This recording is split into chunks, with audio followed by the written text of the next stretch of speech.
que el propósito es conectar al mundo ante inminentes eventos cósmicos. Y mira, me vas a perdonar, pero me cuesta mucho tragarme esto. Es normal que te cueste, sí. Es que, a ver, hoy vemos claramente que los algoritmos de las redes sociales están diseñados específicamente, de forma muy intencionada, para fomentar la ira, el tribalismo y la división social. Entonces, ¿cómo va a ser una fábrica de polarización la herramienta diseñada por el cosmos para un despertar espiritual masivo? Es que no me encaja. A ver, la fricción que señalas es que es el núcleo del debate actual sobre la tecnología. Y el autor no ignora esa polarización de la que hablas, ¿eh? La tiene muy en cuenta. Pero plantea que la tecnología en sí misma es agnóstica. O sea, la red es simplemente el cableado, la infraestructura. Vale, el medio, no el mensaje. Eso es. Y para apoyar esto, el ensayo se apoya en una sutileza exegética muy curiosa del Evangelio de Marcos. Ah, sí. ¿Qué dice? Subraya la diferencia vital entre escuchar hablar de guerras y rumores y el acto de ver. Fíjate. Durante miles de años, la información fluía súper lentamente, de oídas, a través de emisarios. Pero hoy, la infraestructura global está terminada. Es verdad que estamos hiperconectados.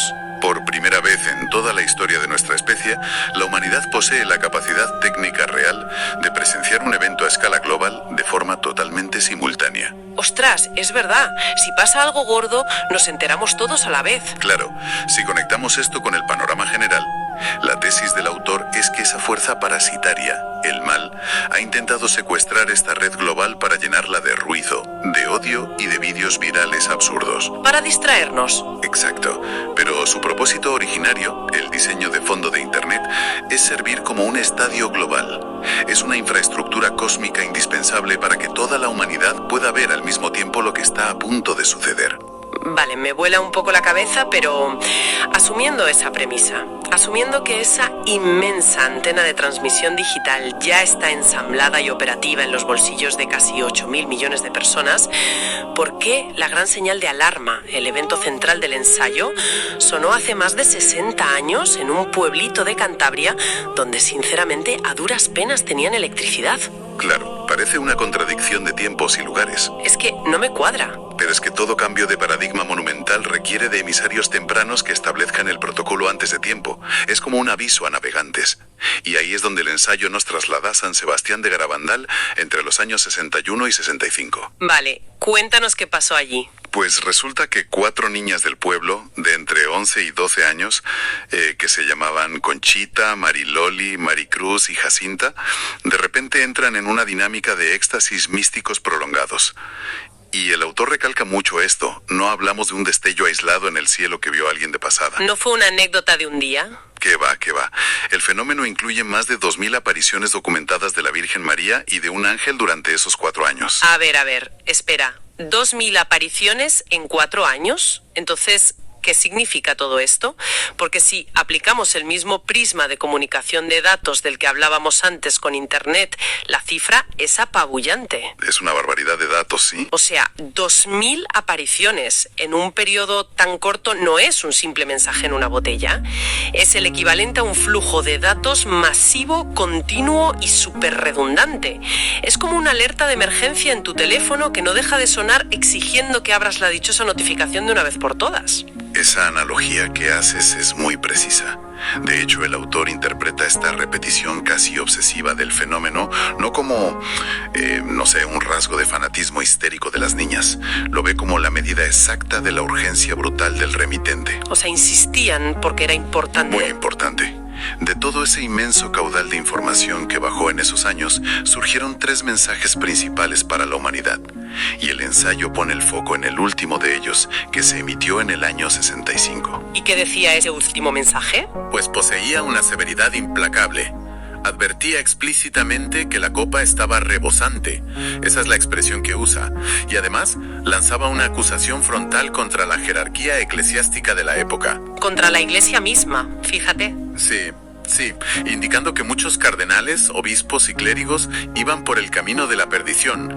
Y lo peor de todo que estaban arrastrando a millones de almas con ellos. Claro, y por eso el ensayo subraya que la institución católica tradicionalmente ha marginado y silenciado el fenómeno de Garabandal, ¿verdad? Evidentemente, no les hacía gracia. Lo han tratado históricamente como un subproducto psicológico de la época o tensiones del Concilio Vaticano II, pero claro, el autor lo eleva a la categoría de intervención directa de otra realidad y luego lo contrasta de una forma muy mordaz, muy irónica con nuestro panorama actual de noticias. Sí, esa parte del texto es genial. Habla de cómo centramos toda nuestra atención y energía en figuras como, dice textualmente, el señor Trump o el señor Xi disputándose el control del tablero geopolítico mundial, o en el señor Musk gastando fortunas incalculables en el sueño de colonizar Marte. Y es que el autor considera que todos esos proyectos hipermediáticos de los que hablamos cada día son en realidad la máxima victoria del sistema parasitario. Es todo humo para él, ¿no? Es una distracción. Nos vende la ilusión de que el verdadero progreso humano es escapar físicamente a otro planeta o acumular todo el poder posible sobre este. Pero para el texto, la verdadera y única frontera inexplorada que nos queda no es el espacio exterior, es la conciencia.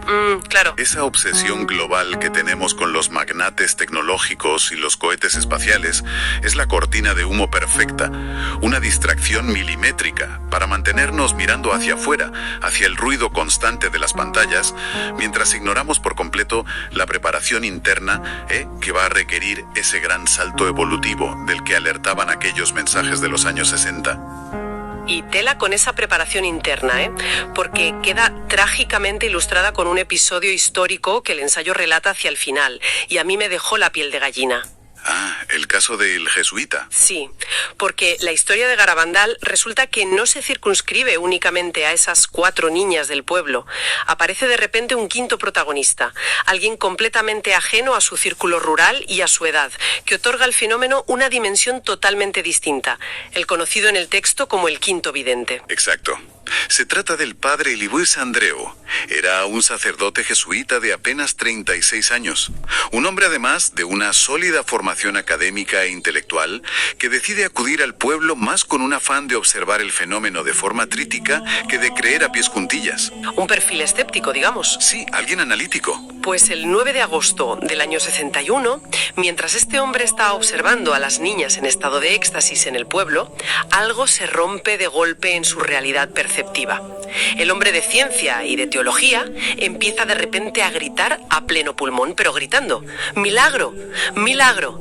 ¡Milagro! Sí, se pone a gritar delante de todos. O sea, de alguna forma ha entrado en la misma frecuencia de visión que ellas. Y lo que hace que este caso sea el epicentro absoluto del argumento del ensayo es el desenlace de esa noche. Porque el padre Andreu muere a las pocas horas de esa visión. ¿Ah, sí? ¿De repente? ¿De repente? Pero, ojo, que la autopsia no refleja un infarto agónico ni sufrimiento físico. Según cuenta el texto, muere en un estado de felicidad absoluta, extasiado, lleno de plenitud y de conocimiento. Y el mecanismo exacto de esa muerte es crucial para entender toda la propuesta filosófica del autor. A ver, explícanos esto. Como tú dices, no muere por un daño físico o un fallo cardíaco normal. Él parece haber experimentado, en términos del autor, una sobrecarga total del sistema. ¿Como un cortocircuito? Como si su estructura humana, su hardware, digamos, no hubiera podido contener la enorme magnitud de la frecuencia o de la gnosis a la que acababa de acceder. Era demasiada información de golpe. Pero, ojo, que aquí el autor lanza un dardo aún más agudo, y es cuando nos obliga a mirar el calendario histórico. Sí, aquí es donde conecta las dos cosas. Porque esa visión letal, por exceso de amor, ocurre un 9 de agosto. Y el 9 de agosto es tristemente el aniversario del bombardeo nuclear sobre la ciudad de Nagasaki. Mira, cuando el ensayo plantea ese paralelismo, a mí me dejó paralizada. Es que es un contraste que te deja mudo. Te deja muda, totalmente. O sea, en la misma maldita hoja del calendario convergen 2 picos absolutamente antagónicos de lo que es el potencial humano. Por un lado tienes Nagasaki, que representa el dominio absoluto de la ciencia y de la física, pero utilizadas para generar el horror supremo, ¿sabes? La aniquilación total y el triunfo absoluto de ese mal parasitario del que hablábamos. La fuerza entrópica destructora en su máxima expresión. Eso es. Y por otro lado, en la misma fecha, tienes la muerte de este padre Andreu, que representa el pináculo de la revelación de la consciencia, una disolución pacífica del ego provocada literalmente por una sobredosis de amor incondicional y de luz pura. Esto plantea una pregunta importantísima en el texto, y el autor la formula así. ¿Es esto un simple azar estadístico, una coincidencia sin más? ¿O estamos ante una simetría totalmente deliberada del universo? ¡Ostras! En la arquitectura del ensayo, este contraste tan brutal enseña la mecánica exacta de la salvación de la que venimos hablando. Mecánica de salvación. ¿A qué te refieres? Demuestra que la respuesta a esa fuerza destructiva que es capaz de dividir el átomo para matar a miles de personas no es usar más fuerza bruta. Tampoco es tener más miedo, ni recitar dogmas religiosos de memoria en una iglesia. Claro, eso no sirve de nada. No sirve. La bomba atómica divide la materia, pero el amor, en el sentido cósmico y profundo en que lo plantea el autor, unifica el fractal. Para sobrevivir a este famoso fin de los tiempos, o más bien al colapso de nuestro sistema actual, la humanidad tiene que elevar su frecuencia vibratoria. ¿Y eso cómo se hace en la práctica? Pues mediante la comprensión empática, profunda y real de que el otro, el que tienes enfrente, es un igual, es otro nodo de la misma red. Madre mía, lo que nos lleva de vuelta al punto de partida, pero ahora con todas las piezas del puzzle encajadas. A ver si lo resumo bien. Venga. El ensayo de Gabriel Villaboyana traza, digamos, una línea ininterrumpida que empieza reinterpretando esa figura liberadora del enviado de otros mundos, pasa por una crítica feroz a un sistema financiero antropófago que se dedica a devorar a las personas por dinero, encuentra las herramientas para despertar en la mismísima ciencia cuántica y en nuestra hiperconexión digital de hoy en día, y culmina ni más ni menos en los misterios de un pueblecito como Garabandal, viéndolo como un aviso temprano. Has hecho un resumen perfecto, la verdad. Y el argumento definitivo que se saca de todo esto es que no nos enfrentamos a la extinción del planeta Tierra, sino que nos enfrentamos al desmoronamiento de la ilusión de que estamos separados. De la desconexión. Exacto. Pero claro, esto exige de cada uno de nosotros un nivel de responsabilidad individual altísimo, ¿eh? Plantea que esta red global inmensa de telecomunicaciones que hemos creado ya ha tendido el puente técnico. El hardware está ahí, pero la infraestructura emocional y espiritual la tiene que construir cada persona desde dentro, apagando el miedo y activando de una vez el autoconocimiento. Uf, pues menudo desafío monumental para quien nos esté escuchando ahora mismo. Ya te digo. Sobre todo porque, seamos sinceros, estamos programados casi biológicamente hoy en día para consumir información rápida, comida rápida y vivir totalmente anestesiados frente a la pantalla. Vivimos en piloto automático, es así. Literal.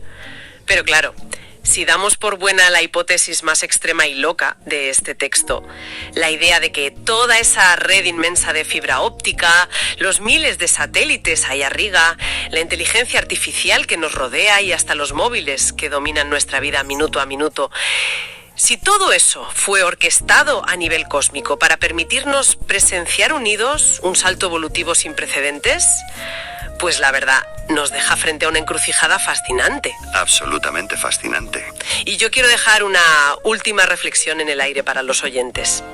Si mañana mismo, de repente, ese gran evento masivo cruza el umbral y se despliega ante toda la humanidad, ¿estaremos verdaderamente preparados para alzar la vista de una vez y comprender el universo?